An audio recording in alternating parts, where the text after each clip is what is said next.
At narito na naman ang mainit na balita mula sa mundo ng politika. Isang controversial na pangyayari ang naganap kamakailan sa Kongreso kung saan isang matinding eksena ang nangyari sa pagitan ng mambabatas na si Franz Castro at Senator Chis Escudero. Sa isang heated na debate, inihayag ni Senator Escudero ang ilang mga isyong hindi pa nailalabas sa publiko at dito na nagsimula ang isang pampublikong hidwaan.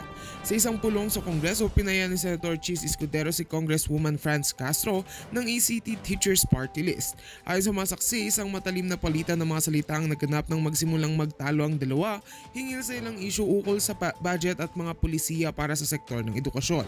Sinabi ni Escudero na hindi makatarungan ng mga pahayag ni Castro at nagbigay siya ng konkretong halimbawa ng mga maling impormasyon na ipinakalat ng mambabatas. Ang pangyayaring ito ay nagdulot ng pagkabahala sa mga miyembro ng Kongreso at nagbigay daan para sa mas malalim na pagsusuri sa mga aktibidad ng mga mambabatas. Ayon sa ilang eksperto, ito ay isang halimbawa ng kung paano ang mga personal na alitan at politika ay nakakaapekto sa kalidad ng serbisyong publiko. Ang mga alitang ito nila ay isang kalokohan na hindi nararapat sa mga gumagawa ng batas. Matapos ang insidente, naglabas ng pahayag si Congresswoman Castro na kinikilala niya ang karapatan ni Escudero na magbigay ng opinyon, ngunit sinabi niyang ang ginawa ng senador ay isang pampublikong paninira. Iginit niya na patuloy niyang ipaglalaban ng karapatan ng mga guro at ng mga mahihirap sa sektor ng lipunan. Bagamat nananatili ang tensyon sa pagitan ng dalawa, umaasa ang marami na maghatid dito ng mga solusyon sa mga isyu ng edukasyon at hindi magiging sanhi ng mga personal na isyu. Sa ngayon, wala pang formal na pahayag mula sa mga leader ng Kongreso ukol sa nangyaring insidente. Ngunit marami na ang mga nag-iisip kung paano ito makakaapekto sa kanilang mga posisyon at sa mga mahalagang usapin sa susunod na mga linggo. Ano nga ba ang magiging epekto ng mga ganitong eksena sa pagsasagawa ng mga makatarungan at makatawid ng mga batas? Abangan natin ng mga susunod na kaganapan. At yan nga mga balita ang ating pagkakatutukan, at kung bago ka pa lamang sa aking channel ay huwag kakalimutang mag-like, share and subscribe para updated ka sa aming mga bagong balita dito sa Tatak Pinas.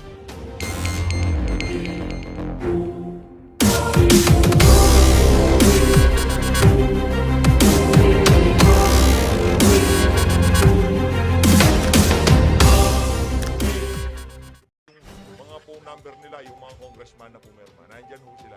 At kada video natin, pa-isa-isa ho tayong pinapasalamatan, yung alam ho natin na sincero, yung hindi nila pagpirma at walang, kumbaga, hindi nababahiran ng politika. Pag naniniwala ho sila na walang ginawang mali itong si Bibi Sara.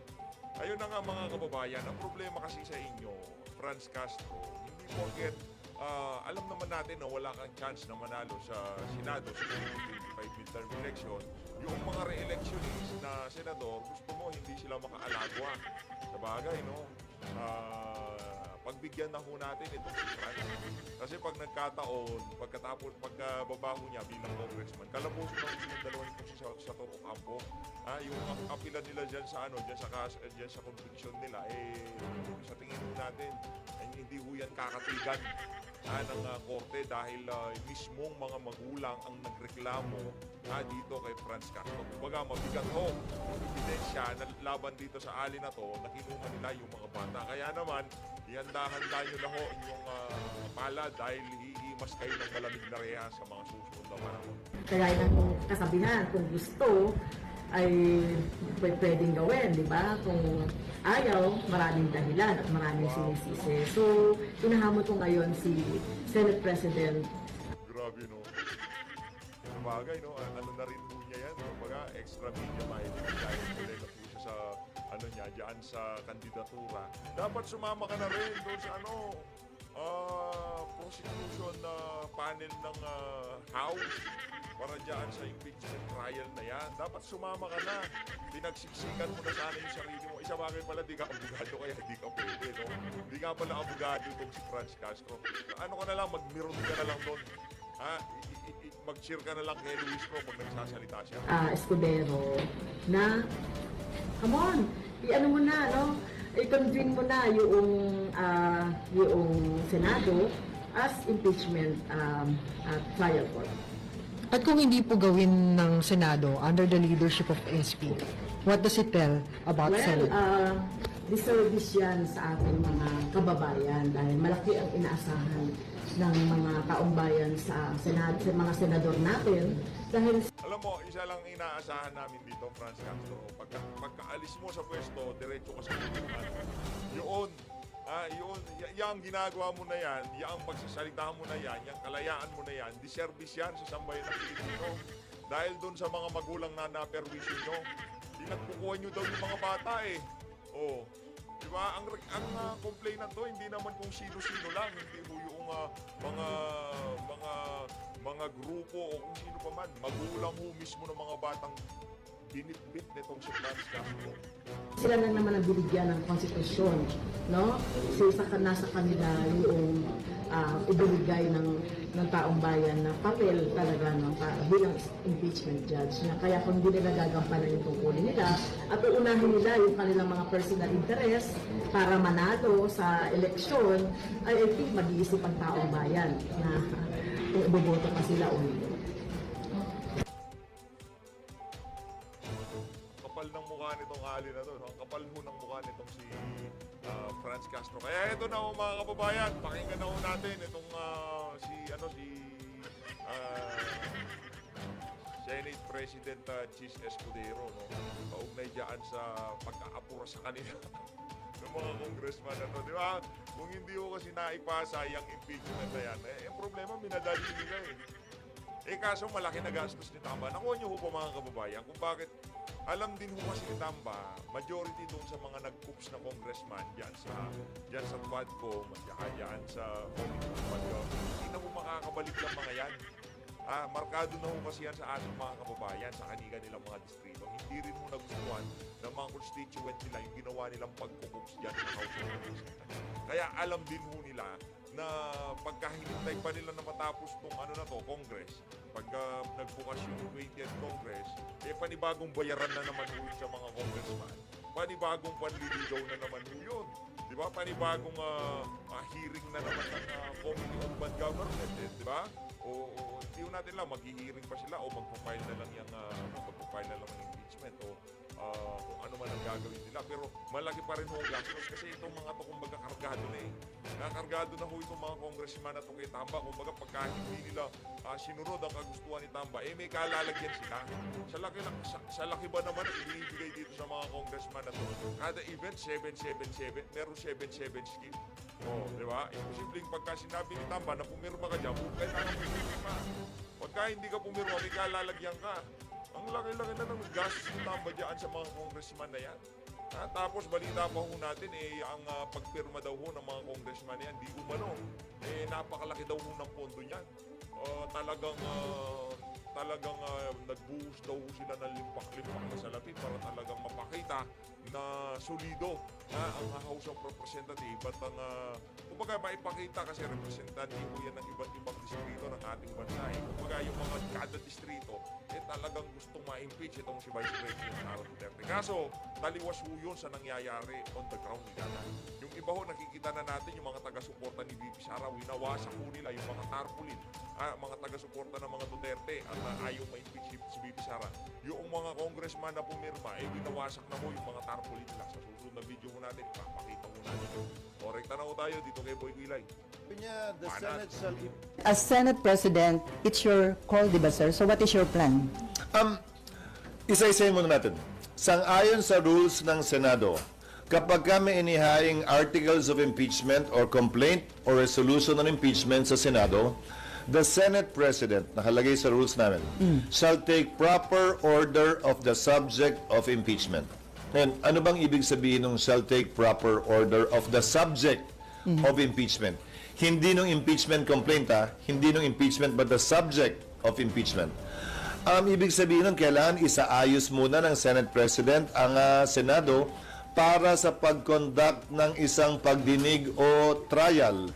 Sasagutin ko rin yung isang napakinggan kong abogado na tila eksperto din daw sa mga bagay na ito. Sabi niya, the Senate shall immediately, ayon sa kanya, sabi ng Constitution, proceed with trial. Busina lang ng konti pero parang hindi niya nabasa yung saligang batas. Walang sinabing immediately ang saligang batas. Ang sinabi ng saligang batas ay shall forthwith proceed with trial. Ngayon, kung babalik tanawan natin, bago ko sagutin yung tanong, Sally, kukumpletuhin ko na para... Okay.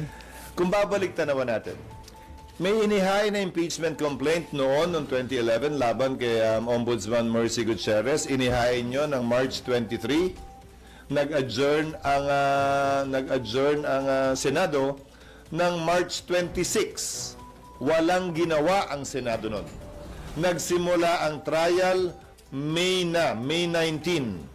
Mahigit kulang-kulang isang buwan ang lumipas dahil magre-recess din sila noong mga panahong yon.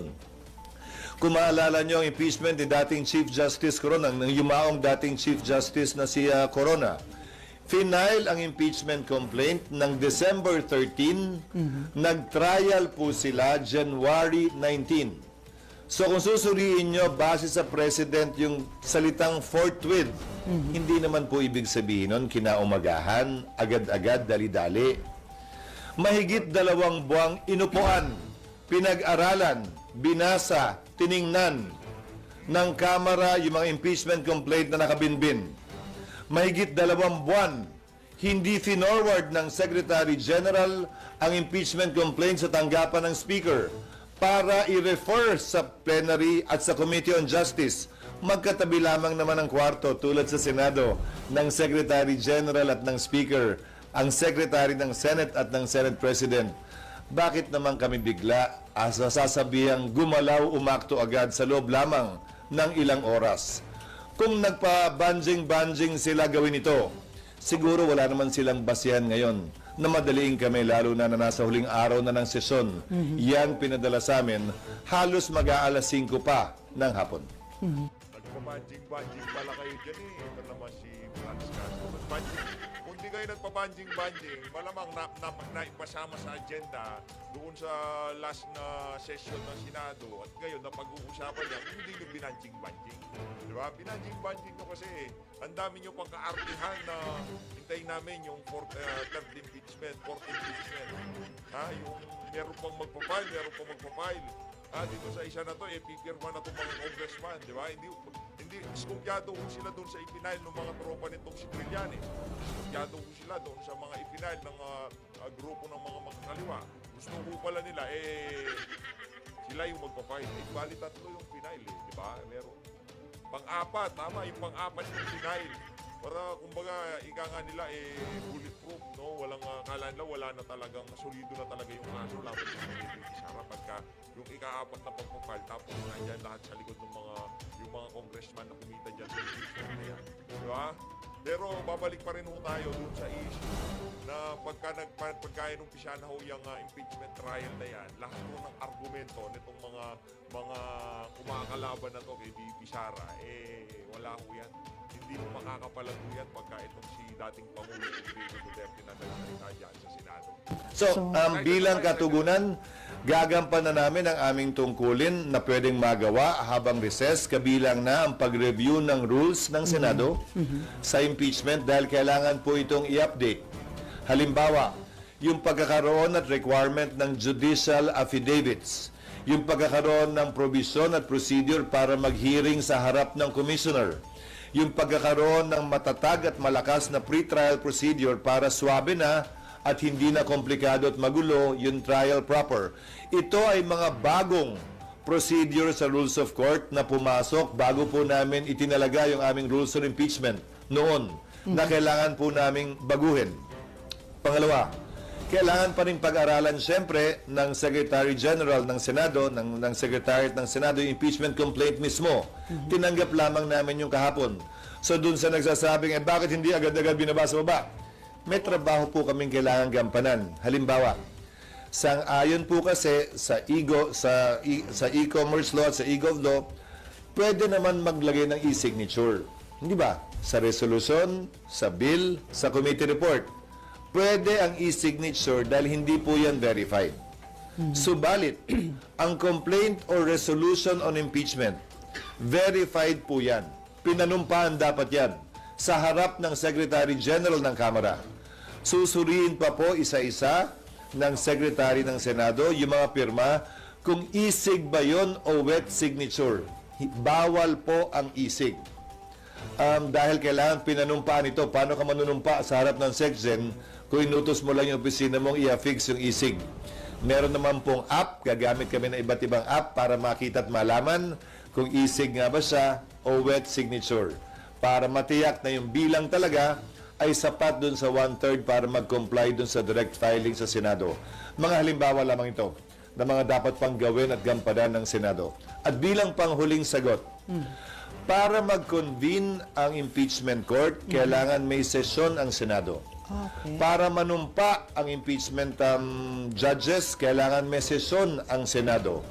Bagaman ang trial pwede mag-proceed kahit na recess, tulad ng nangyari kay dating at yumaong Chief Justice Corona, dapat ito'y masimulan, makonvene at mapanumpa ang mga judges kapag may sesyon.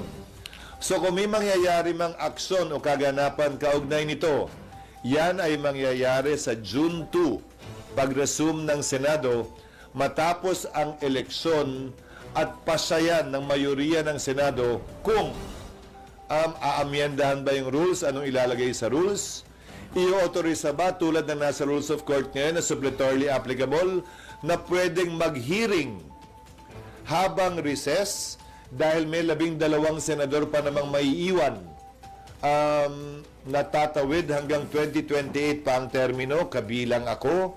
12 lamang naman ang matatapos ang termino. Gagawin ba yung parang sa rules of court, I'm only citing examples, na i-authorize yung 12, parang hearing before a commissioner, natanggapin lamang yung ebidensya. Ito'y court of record naman kasi. Ibig sabihin, kahit na wala pa at hindi personal na narinig yung ebidensya, mababasa naman. Ngayon nga may video pa. Okay. Sir, yung Saan ginag- na natugunan ko yung iyong katanungan? Sir, Bagaman yung- mahaba. Sir, yung- Pambihira ko talaga tong si Boy Kilay. Susundot pa talaga ho siya, di ba? Ganyan ho ba kayo nag-uusap kayo dalawang mag-asawa sa bahay? Ganyan ba ginagawa niya si Heart Evangelista? Klase no ganyan kayo nag-uusap? No, bago kayo matulog, mag-aano ka muna, tutula ka muna.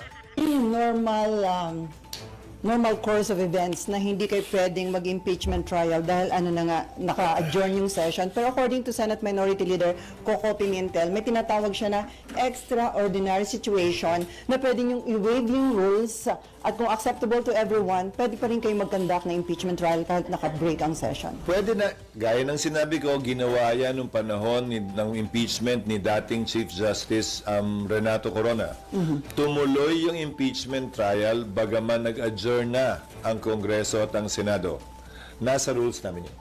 Hindi na kailangan maging extraordinary pa. Pero ulitin ko, kailangan na simulan at sinimulan ang trial ng may sesyon dahil kailangan mag-convene ang impeachment court ng may sesyon.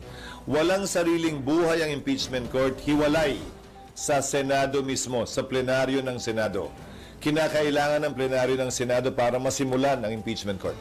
So sir, it is better ba kung na-submit ng House of Representatives earlier o few days before ng adjournment para may time kayo na na-actionan sa That plenary? is water under the bridge. It's not for me to decide or pass over the wisdom, absence, or lack of it on the part of the House in filing it a few hours before we adjourn.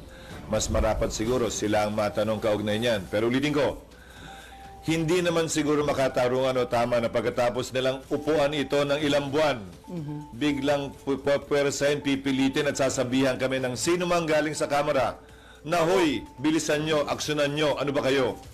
Hindi. Hindi ganon at hindi ako papayag din nun. Ang impeachment... Narinig mo ba yun na Franz Castro? Hindi daw papayag ito si Escudero na ganun-ganun nyo lang daw.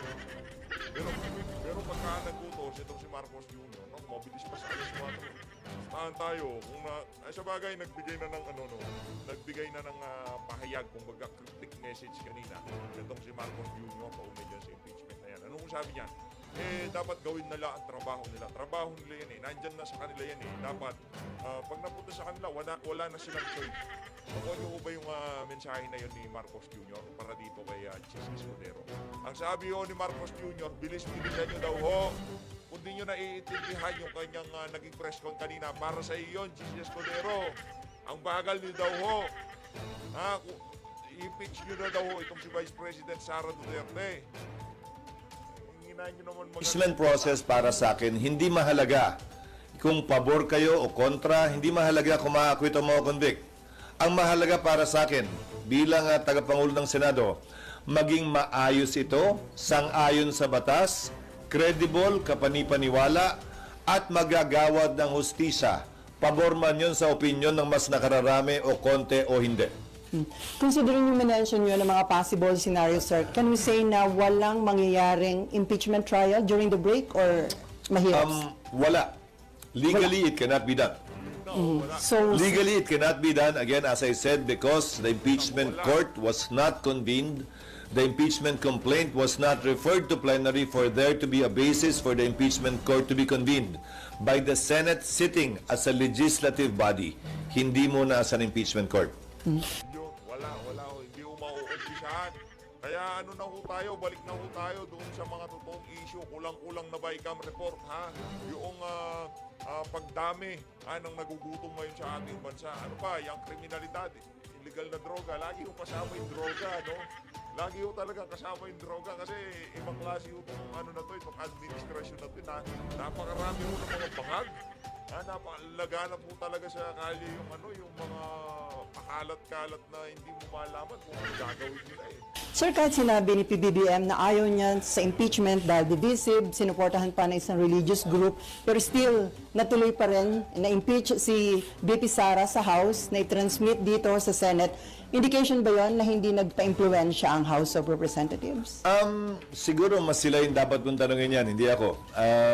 Basta ang Senado, gagampanan namin ang tungkulin namin ng, tatagalugin ko ng may malamig na neutralidad ng isang hukom na walang kinikilingan. We will perform our duty and function with the cold neutrality of an impartial judge.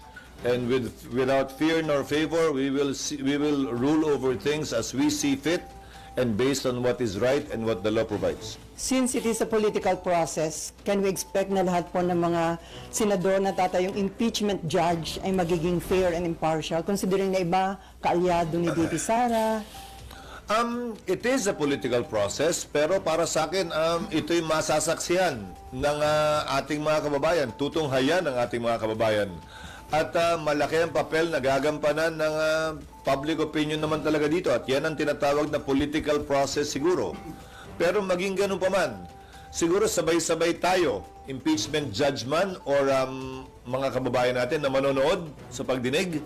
At base sa ating mapapakinggan, makikita, hindi maririnig o hindi makikita, tayo mismo ay gagawa ng sarili nating pasya. At dahil political process nga ito at mga politiko ang tatayong umuupo bilang hukom, sinong politiko ang kilala mo na sumusuwag ika nga sa public opinion, lalo na sa panahon ng halalan. So, inimbento talaga itong sistemang ito na nagsulat ng ating saligang batas para ganito naman talaga. Hindi para maging sobrang hiwalay, ika nga, sa opinion ng publiko kaugnay sa bagay nito dahil politiko din naman ang hinuhusgahan. From Myla muna, although para nabanggit nyo na, May phone in. kung sir, kung after election, magkukonvene yung impeachment court, tapos limited na yung time ninyo, carry over yun kung bago na yung composition ng mga senador at kongresista sa 20th Congress? Iyon ang aking paniniwala. Bakit? Ang Amerika kung saan natin kinopya yung ating sistema ng demokrasya at Republican government, yung kanilang Senado, sa pagkakaalam ko, 1/3 lamang ang hinahalal at any one time. May naiiwang 2/3 pa rin. Kaya pwede mong sabihing continuing body talaga yung Senado. Ang Senado ng Pilipinas, 12. So, walang majority, walang quorum ang maiiwan. Subalit, ilang bagay ang nais kong sabihin kaugnay nito. Tingnan nyo na lamang ang mga collegial courts dahil ito'y hindi function ng legislature.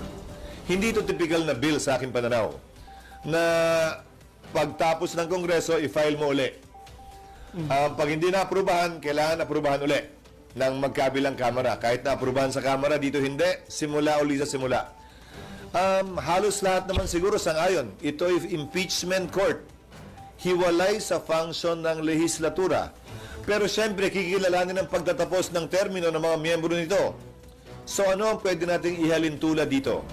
Ang mga collegial courts. Ano-ano ang collegial courts? Sandigan Bayan, Court of Appeals, Supreme Court. Isama mo na yung Constitutional Commission, kabilang na ang Civil Service, ang COMELEC. Tanong, Kapag kami nakabinbin bang kaso sa mga ito at nagpalit sa tagal ng kaso sa mga korteng yan, ang mga maestrado ng Korte Suprema, maestrado ng Court of Appeals ng Sandigan Bayan, dahil ito ay mga courts of record naman, dinidismiss ba yung kaso o nagpapatuloy lamang? Hindi ba ang sagot ay nagpapatuloy lamang ito? Patuloy lamang yung mga kaso maski nagpapalit ang bumubuo ng collegial court na yon, tulad lamang ng impeachment court. Lalo na court of record din ang impeachment court, kung saan magpalit man, mag-absent man, hindi man mapakinggan ng personal ng impeachment judge, pwede pa rin siya gumawad ng desisyon base sa record na tinanggap ng ebidensya ng impeachment court. Sir, may patanong lang si Nympha. Paano kung magpatawag... Asan ba sila? Nasa press officer. Paano daw kung magpatawag ng special session si PBBM? Pwede nyo na actionan yung impeachment? Oo, pwedeng mangyari yon, pero ang pagpapatawag ng special session sa aking pagkakaalam ay hindi para mag-convene ng impeachment court. Sa aking pagkakaalam, ang pagtatawag ng special session ay para sa mahalagang bagay at panukalang batas na kailangan ipasa ayon sa ating saligang batas. Hindi ito isa o saklaw marahil nung probisyong yon, kaugnay ng special session. Pero haharapin namin yon pag nandiyan na. Siyempre, pag nagpatawag ng special session, sang-ayon man kami o hindi, siyempre, alam namang hindi kami mag-attend. Okay, Mav and then RG.